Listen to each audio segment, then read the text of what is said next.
Bonjour à tous, nous nous retrouvons en direct de l'hémicycle Sainte-Bernadette à Lourdes pour la clôture de l'Assemblée des évêques de France. Et comme chaque matin, c'est par l'office que commence la réunion des évêques. Ensuite, nous entendrons le président de la conférence épiscopale, le cardinal André XXIII, archevêque de Paris, qui donnera son discours de clôture au terme de cette semaine de travaux, semaine chargée, consacrée notamment à l'avenir des communautés chrétiennes dans une situation difficile, mais des évêques remplis d'espérance.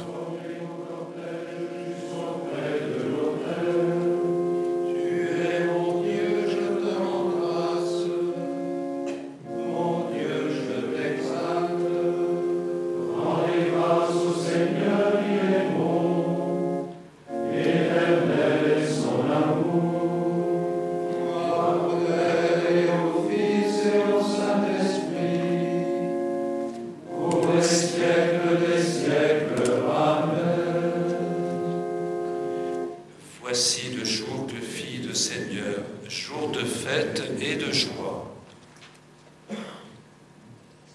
Le Créateur, qu'il soit béni éternellement.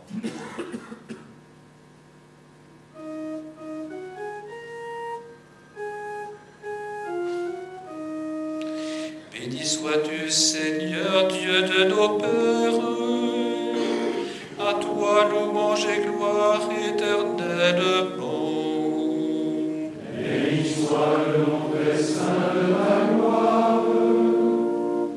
À toi louange et gloire éternellement. Béni sois-tu dans ton saint temple de gloire. À toi louange et gloire éternellement. Béni sois-tu sur le trône de ton règne. À toi louange et gloire éternellement. Béni sois-tu qui sonde les abîmes. À toi louange et gloire éternellement. Toi qui sièges au-dessus des kérubimes. À toi louange et gloire éternellement. Béni sois-tu au firmament dans le ciel. À toi louange et gloire éternellement. Toutes les œuvres du Seigneur, bénissez-le. À toi louange et gloire éternellement. Gloire au Père et au Fils et au Saint-Esprit, pour les siècles des siècles. Amen. Créateur, qu'il soit béni éternellement. Louange au Seigneur par tout ce qui vit et respire. Alléluia.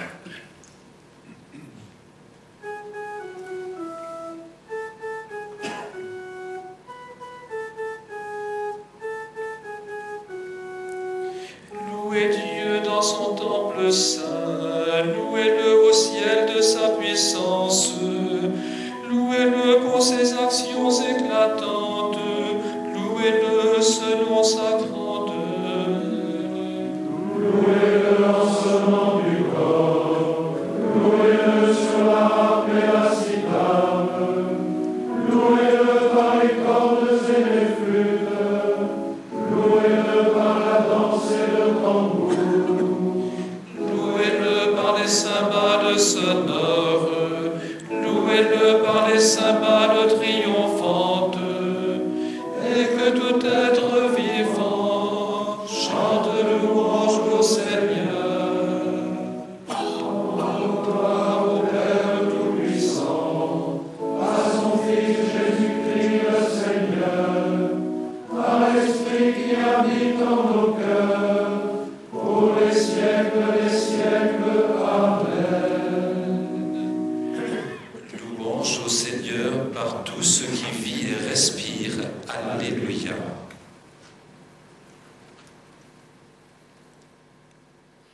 De la deuxième lettre à Timothée. Souviens-toi de Jésus-Christ, le descendant de David. Il est ressuscité d'entre les morts. Voici une parole sûre. Si nous sommes morts avec lui nous vivrons. Si nous supportons l'épreuve, avec lui nous régnerons. Si nous le rejetons, lui aussi nous rejettera. Si nous sommes infidèles, lui, il restera fidèle, car il ne peut se rejeter lui-même.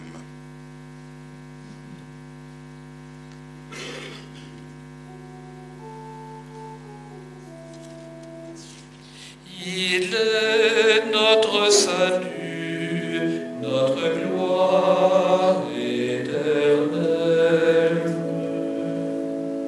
Il est notre salut, notre gloire éternelle. Si nous mourons avec lui nous vivrons.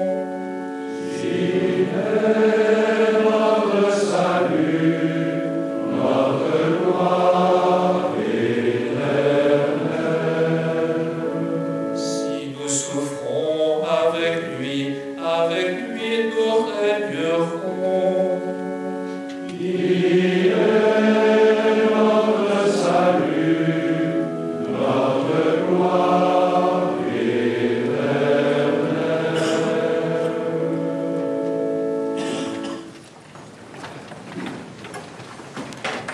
Heureuse la femme qui de son indigence a tout donné.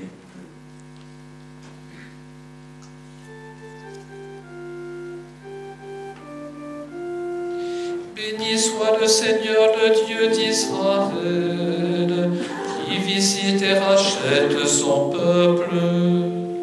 Il a fait surgir la force qui nous sauve, dans la maison de David, son serviteur. Comme il l'avait dit par la bouche des saints, par ses prophètes depuis les temps anciens. Salut qui nous arrache à l'ennemi, à la main de tous nos oppresseurs. Amour qu'il montre envers nos pères, mémoire de son alliance sainte. Serment juré à notre Père Abraham, de nous rendre sans crainte, afin que délivrés de la main des ennemis, nous le servions dans la justice et la sainteté, en sa présence tout au long de nos jours. Et toi, petit enfant, tu seras appelé prophète du Très-Haut. Tu marcheras devant à la face du Seigneur, et tu prépareras ses chemins, pour donner à son peuple de connaître le salut, par la rémission de ses péchés, grâce à la tendresse, à l'amour de notre Dieu, quand nous visite l'astre d'en haut, pour illuminer ceux qui habitent les ténèbres et l'ombre de la mort, pour conduire nos pas au chemin de la paix. Gloire au Père et au Fils et au Saint-Esprit, pour les siècles des siècles. Amen. Heureuse la femme qui, de son indigence, a tout donné. Nous levons nos mains et nos cœurs vers notre Dieu, le Seigneur du ciel et de la terre.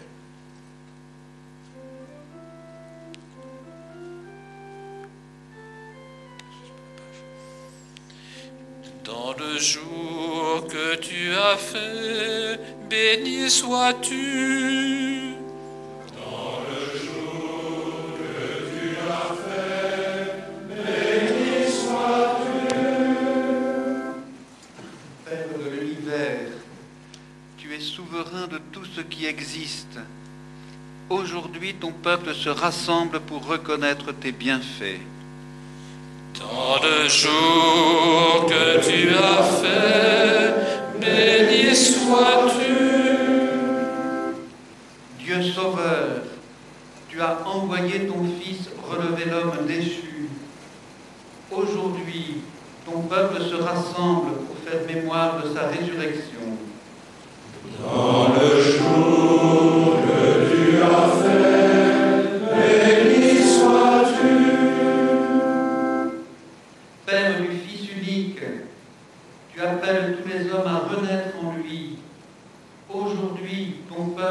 rassemble pour se nourrir de sa vie. Dans le jour que tu as fait, béni sois-tu. Toi qui habites la louange de ton peuple, aujourd'hui, ton Église se rassemble pour te rendre grâce.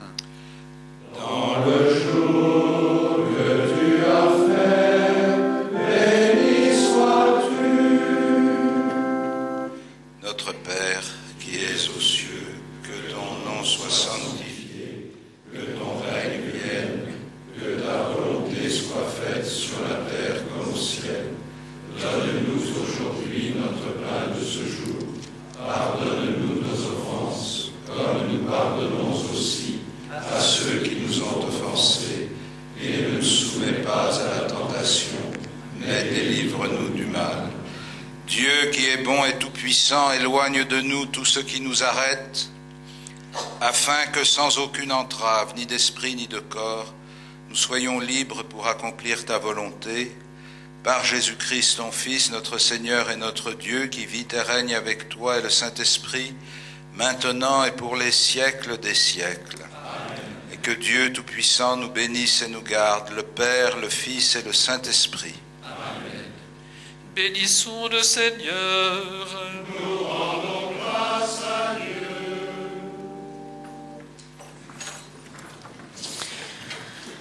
Voilà, toujours en direct de l'hémicycle Sainte-Bernadette à Lourdes, et comme chaque jour c'est par l'office du matin qu'a commencé la réunion des évêques, dernière réunion de cette session, puisque nous allons maintenant entendre le discours de clôture du cardinal André XXIII, président de la conférence épiscopale.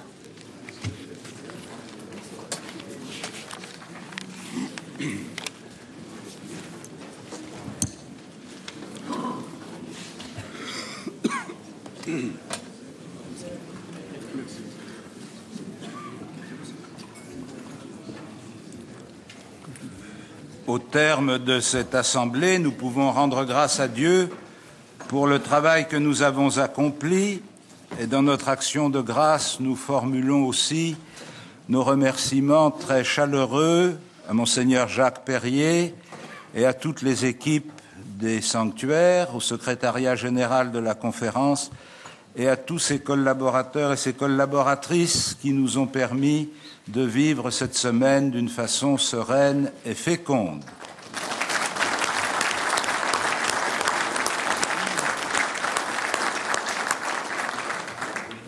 Suivons un instant l'évangile de Marc que nous avons lu tout au long de cette année liturgique. Les apôtres se réunissent auprès de Jésus et ils lui rapportèrent tout ce qu'ils avaient fait et tout ce qu'ils avaient enseigné, et il leur dit: « Venez vous-même à l'écart dans un lieu désert et reposez-vous un peu. » Nous aussi, le Seigneur nous a tirés un peu à l'écart, même si ce lieu n'est pas désert, pour que nous reprenions force et courage. Nous avons vécu avec joie ce temps autour du Christ, réunis dans la prière et l'échange fraternel. Mais vous savez ce qu'il en est de ce lieu désert où Jésus entraîne ses apôtres pour qu'ils reprennent des forces. Ils y ont été suivis par des foules nombreuses que Jésus vit et dont il eut pitié, parce qu'elles étaient comme des brebis qui n'ont pas de berger. La foule des hommes et des femmes de notre temps était bien présent à notre esprit, au cœur de nos débats, et notre regard de pasteur était lui aussi rempli de pitié et d'amour. Nous avions aussi à accueillir la consigne du Christ: donnez-leur vous-même à manger. Patiemment et obstinément, nous avons donc rassemblé nos 5 pains et nos 2 poissons, nos maigres ressources pour apaiser les besoins des hommes de ce temps, et nous espérons avec confiance que Jésus, aujourd'hui encore, bénira nos pauvres moyens pour pourvoir à la fin des hommes. Notre souci d'annoncer à tous la bonne nouvelle du salut, nous le partageons avec nos frères prêtres, collaborateurs quotidiens de notre ministère. associé étroitement à notre charge d'appeler, de conduire, de fortifier et de stimuler le peuple qui nous est confié. Avec eux, nous mesurons chaque jour l'affaiblissement de nos moyens et l'abîme qui sépare nos pauvres ressources de ce qui serait nécessaire. Notre désir pastoral et missionnaire est sans cesse confronté à cet écart et chacune de nos communautés chrétiennes y est confrontée avec nous. Que pouvons-nous faire? Qu'allons-nous faire? Nous avons évoqué ici le temps du désert, où Israël fut enfanté dans la foi par l'épreuve de la faim et de la soif. Mais cette lecture positive de l'épreuve est déjà un fruit de la foi affermi par l'expérience qui médite sur les événements vécus. C'est l'interprétation croyante d'une situation qui n'est pas par elle-même génératrice du sens. La mort ne donne pas la vie, c'est Dieu qui fait surgir sa vie dans nos épreuves.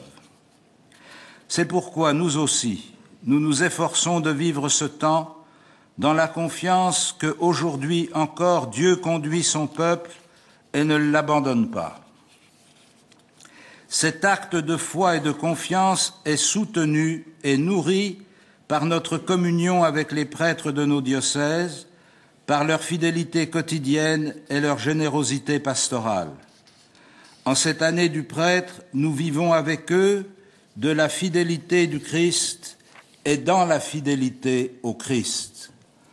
Avec eux, nous partageons les joies et les épreuves quotidiennes du ministère.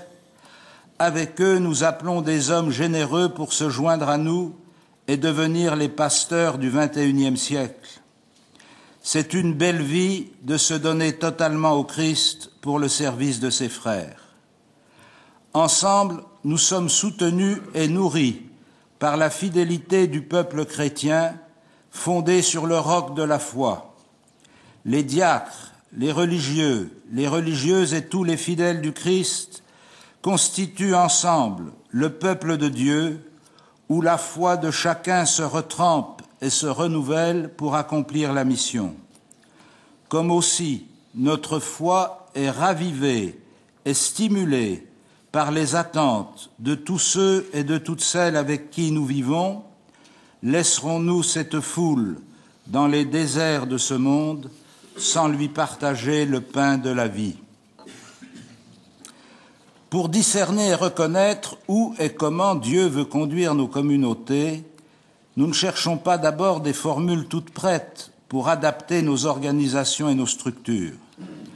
Nous nous mettons ensemble à l'écoute de ce qui peut aider nos communautés chrétiennes à reconnaître comment vivre ce qui fait leur identité et leur mission dans les conditions difficiles que nous connaissons. Leur identité, c'est la parole de Dieu qui la leur donne, c'est cette parole partagée et annoncée qui met en œuvre la visibilité sacramentelle de l'Église, signe et moyen de la communion dans le Christ. Ce long travail spirituel dans lequel nous nous sommes engagés, c'est celui auquel nous invitons chacune de nos églises particulières pour discerner par quel chemin Dieu nous conduit. Ce long travail est un acte de foi et il ne peut se développer que si nous acceptons de ne pas nous laisser submerger par les regrets de ce qui était hier une relative prospérité ou par l'angoisse de maintenir à tout prix ce que nous avons connu. Israël ne retrouvera pas les oignons de l'Égypte et Dieu, encore une fois, nourrira son peuple de sa manne.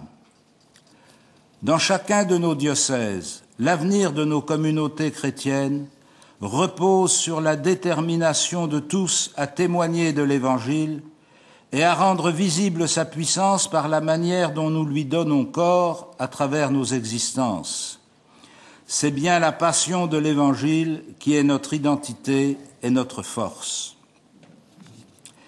La mission apostolique se nourrit de la vie sacramentelle dont nous sommes avec les prêtres, les ministres et les garants.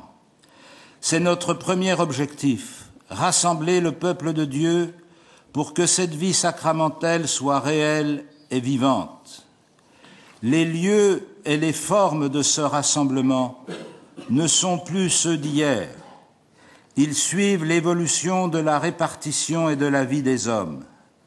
Mais à travers ces mutations, nous recherchons toujours comment les prêtres sont mieux engagés dans leur ministère pastoral de sanctifier et d'enseigner leur communauté, et comment l'Église tout entière, et pas seulement les prêtres, vit dans la proximité de nos contemporains dans tous les domaines de leur existence, travail et vie sociale, famille et réseaux d'amitié, culture et loisirs, etc. C'est dans cet esprit que nous poursuivrons notre travail sur demain la vie de nos communautés chrétiennes. Nous le poursuivrons entre nous dans la suite de nos assemblées, comme nous le poursuivrons dans nos diocèses avec nos collaborateurs, en y associant le mieux possible tous ceux qui sont disposés à servir l'Évangile. Nos échanges de ces jours-ci ne nous donnent pas des modèles transposables, mais ils nous donnent matière à réfléchir sur chacune de nos situations. La réflexion que nous avons engagée sur l'enseignement supérieur catholique se situe dans cette perspective d'un engagement fort de notre Église dans l'annonce de l'Évangile. Nous avons commencé à mieux identifier les forces, les enjeux et les défis de cette mission telle qu'elle s'est développée en France depuis plus d'un siècle.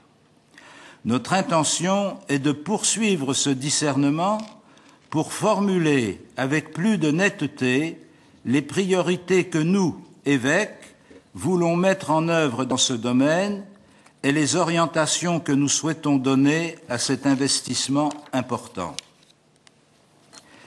Disciple de Jésus qui est venu se faire le prochain de l'humanité abandonnée au bord du chemin où sa vie semble se perdre, nous sommes attentifs à toutes les pauvretés engendrées par une société polarisée par la consommation et l'illusion d'une prospérité sereine. Beaucoup de nos contemporains commencent à comprendre qu'une société plus juste et plus respectueuse de son environnement est nécessaire. Ils comprennent aussi que l'usage plus raisonnable des biens de ce monde appelle à une révision courageuse de nos modes de vie. Il ne s'agit plus seulement de militer pour des thèses vaguement écologistes. Le moment est venu de réfléchir et de décider comment réduire la consommation toujours croissante, souvent au détriment de pays moins développés qui subissent les dommages de notre traitement de la nature. Les sentiments généreux doivent se concrétiser dans des décisions pratiques chez nous. Nous espérons que le sommet de Copenhague sera une étape importante dans ce processus. De même, l'aspiration à plus d'équité et de justice ne peut pas se contenter d'appeler à une meilleure répartition sans tenir compte du fait que les biens à répartir ne sont pas illimités. Plus de justice suppose que nous ayons le courage d'appeler à des réductions dans nos manières de vivre. Ces défis qui se dressent devant nos sociétés ne peuvent être affrontés dans le seul cadre de notre situation française. Ils sont au cœur de la définition des politiques européennes et ils marquent la responsabilité de l'Europe à l'égard du reste du monde. 20 ans après la chute du mur de Berlin, l'Europe ne peut pas être simplement une machine à fabriquer de la prospérité et se réduire à des procédés pour défendre cette prospérité contre les pays pauvres. Elle doit être toujours plus un véritable promoteur du développement et un authentique défenseur des droits de l'homme. Les échos que nous avons perçus de la récente session des évêques pour l'Afrique, Madagascar nous ont permis de mieux mesurer combien nous sommes concernés par les drames qui traversent ce continent et ces pays, combien nous sommes appelés à reconnaître nos responsabilités et à y faire face. Nous y sommes attendus, non pour nous servir, mais pour servir un développement intégral respectueux des valeurs traditionnelles de l'Afrique. Notre espérance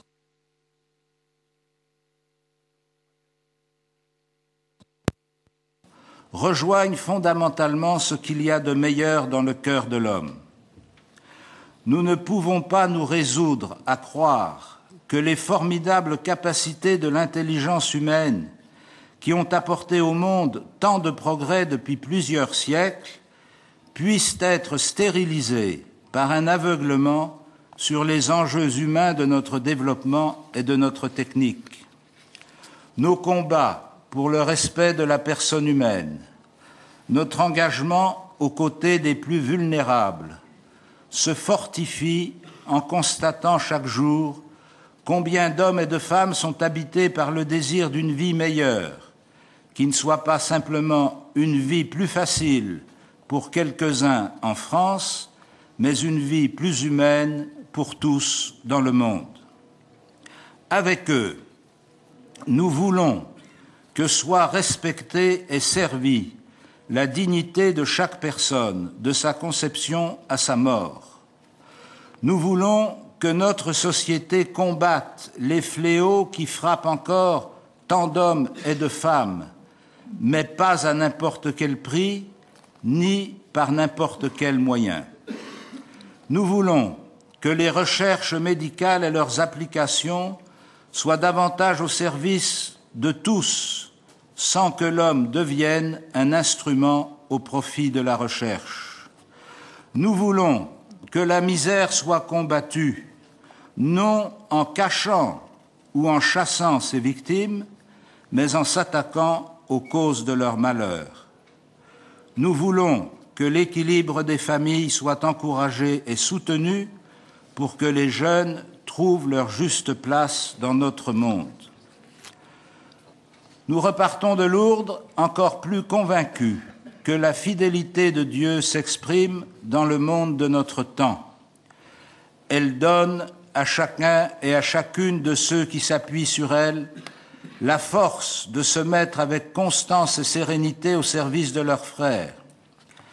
Ainsi, nous donnons à voir quelque chose de l'identité de l'Église et nous découvrons notre vocation et notre mission dans les visages et les mains qui se tendent pour recevoir un signe d'espérance. Que le Seigneur nous donne de trouver notre joie dans l'espérance qu'il nous a donnée pour que nous la partagions. Je vous remercie.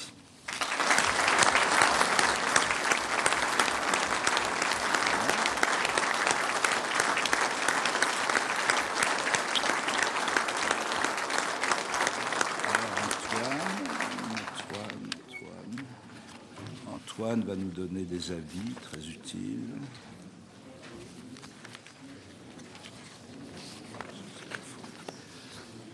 Antoine, tu nous donnes des avis.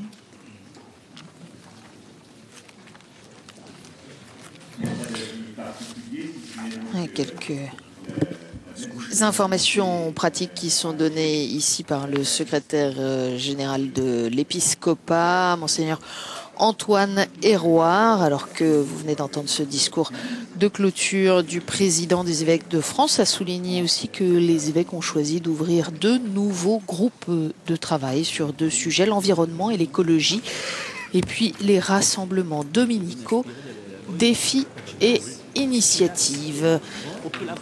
Voilà, merci à tous ceux qui nous ont permis de vivre ce rendez-vous en direct. Les évêques, quant à eux, se retrouveront pour une autre session, celle de printemps. Ce sera au mois de mars. Ils vont maintenant chacun regagner leur diocèse après avoir ensemble, bien entendu, célébré la messe dominicale. Merci à tous. Donc, prochain rendez-vous pour faire le point, les premiers bilans de cette assemblée. Vous retrouverez à 12h30 le porte-parole de l'épiscopat, Monseigneur Bernard Potvin, interrogé par David Milia. Et puis, ce soir, aux alentours de 19h30, le cardinal 23 voudra bien répondre à nos questions. En attendant, bien entendu, c'est vers Brescia que nous allons nous diriger très vite, puisque c'est là que le pape Benoît XVI est en visite. Et vous retrouverez pour commencer commenté cette visite Thomas Vallu et Flavio Esposito. Merci à tous de votre fidélité. Bon dimanche.